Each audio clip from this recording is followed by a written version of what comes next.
Yes, first we'll start by this introduction. I'll start by saying that real estate plays a pivotal role in our economy, both on a national level and on a global level. And just like we say here at Adbond, real estate helps in creating a wealth that can last from one generation to another.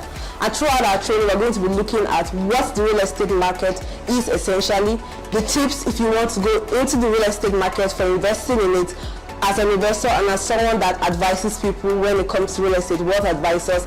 And also we're going to be looking at factors that influences the real estate market. So when you want to go into real estate, you are going into real estate investment, there are certain factors that influences the market you're going into. Now, real estate markets, generally, when you want to explain it just refers to all the properties that are available for sale or for rent in a given area. So if we take Lagos State as an example, the properties that are available for sale or rent in Lagos State makes up the Lagos State real estate market. If you were looking at California as well, properties available for sale or rent in California makes up California real estate market. And so that lets you know that the real estate market is not a general market but could be specified according to location. As a real estate market in one area is not the same as real estate market in another area. As well, real estate market is not a general market that has a uniform price for categories of properties. So 2-bedroom apartment in Lagos State will not go for the same amount as 2-bedroom apartment in Kano or wherever. Also, a plot of land in Lagos State will not go for the same value as a plot of land in Ogun State or somewhere else as well. So real estate, in the real estate market rather, it can be divided into locations. Alright, so there are several factors that affect the real estate market. One of which is economic principles, the principle of supply and demand. Now, supply refers to the total amount of property that is available for sale or for rent in a given area, while the people, the tenants, or whoever is ready to buy or rent a property in an area, people seeking those properties, those are what make up the demand. So supply refers to the properties that are available for sale or for rent, while demand refers to the people that are seeking those properties in an area. And so this supply and demand of real estate also affect it. So when supply is high and demand is low, prices will definitely go low because then you have more properties than people seeking to rent them. But when demand is high and supply is low, then prices will rise because you have fewer properties and more people that are willing to buy or to rent them. Now let's take an area in Lagos for instance. For example, around the University of Lagos. Say the university had a total number of 100,000 students, new and returning, that were coming into the school. Now at present, the accommodation there cannot cater for even 10% of that population. So imagine you had 90,000 students that are looking for accommodation around that area, just for an academic year. It's not possible for contractors or landlords to immediately start looking for how to build to meet up with that particular demand. So what do? They will increase the price. So rent in that area will go up for that particular period in time. Then the demand has influenced what properties in the area are going for when it comes to rent. So in the same way, when supply is high, like I said earlier, and demand is low, then properties value will go down. Then when demand is high and then the supply is low, then property values will go up as well. Now there are certain things that influence the supply and demand of properties. So supply and demand do not just switch. There are things that influences it. One of which is the income. For example, if Ms. Regina's salary will get increased today, definitely your taste and demand for certain things would also increase. You wouldn't mind buying certain things because you can now afford them. So if before you were living in, the way we call it, a face me I face you house, you probably want to move to a studio apartment, a 2-bedroom apartment, an apartment that is serviced because now you can afford it. So income is one of the things that influences supply and demand. Another thing is social taste as well. And then another thing is upgrades. You move from being a family of 2 to being a family of 4.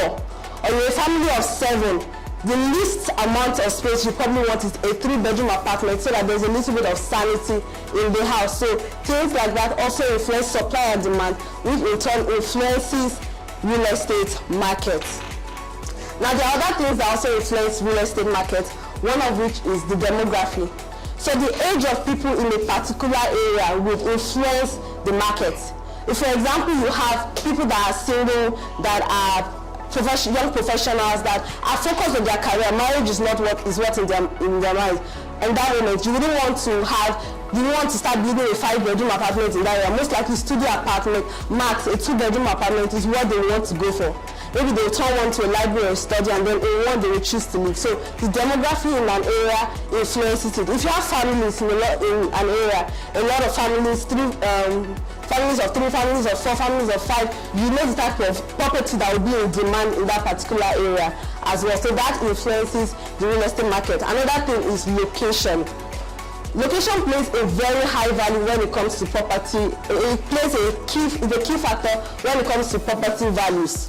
You know that properties in areas that are well developed, desirable locations, will definitely go for a higher price. Properties in areas like Magode, Victoria Island, where you just naturally want to live, they go for a higher price than properties in areas that do not have enough amenities or are just developing or upcoming. So location plays a key factor when it comes to the real estate market. And like we mentioned earlier, location also determines in a way the price of a property. Now, interest rates. When interest rates are high, it deters investment. People do not want to take out mortgage at that point. But when you have a lower interest rate, people are interested in going into the market and investing in it. So high interest rate deters investment, a lower interest rate encourages it. Now, why is real estate market unique? What differentiates it from other markets? One of it is the durability. Real estate market persists, or the real estate generally persists. For example, I currently stay with my grandma. I don't even know when that particular property was built. Aside from major renovations that had to have been done over and over, it is still standing right now. Whereas things like maybe clothes or other items that might have been bought during that period, they are not currently existing, or you can say they are already out of taste today. But right now, that property still stands. So unlike your pizza that you just order and you finish in the next 30 minutes, real estate is something that, as we mentioned earlier, can last for generation. Then it also has seasons. Real estate has seasons.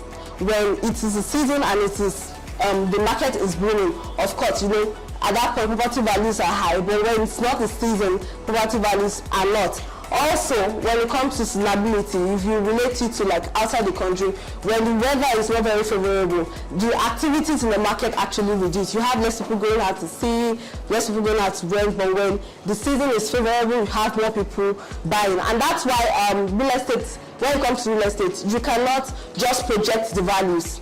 Also, the values are not fixed. So what a property probably sold for this month may not be what it will sell for next month. Certain things could have come into the market, or the location where that property is, to switch up the price. Then locality. We've spoken extensively on how location influences the value of real estate. It really affects the price of a property. If you take Ikeja for instance, the presence of an airport alone in this area sells it faster than any other thing. When you speak of Ikeja, one of the major things people used to sell it is there's an airport in an area. And we've been using it as well to sell some of our properties located in the state, because we know certain things in a particular location helps you to sell faster. Now, if you want to go into real estate investment, or you have people that want to go into it, there are certain tips they need to keep in mind before going into investing in real estate. One of which is defining their objectives for investing. Why do you want to go into investment? Several times, several of us here, we get random people send us messages say, I want to get land. I hear you sell land.